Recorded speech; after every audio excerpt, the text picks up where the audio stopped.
Kisur jeung ruai hageleung ti beneng.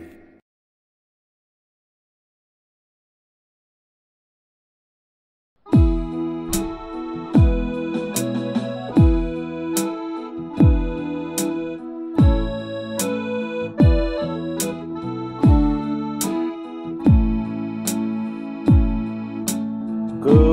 Joseph kok babak rau meting kon yukunu blay niyame niyai ken mau niker patos ngau senei toya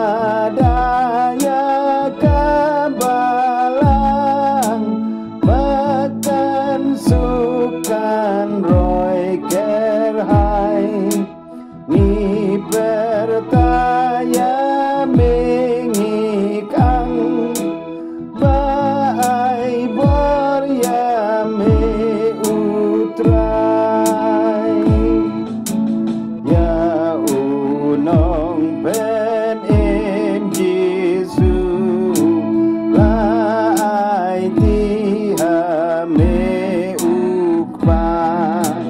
bat kakmi bala kerku bamen rimen yoyada bat labtaya menu blai man penim ukun Jesu melam no syari nong wei kun laj im kim yo ya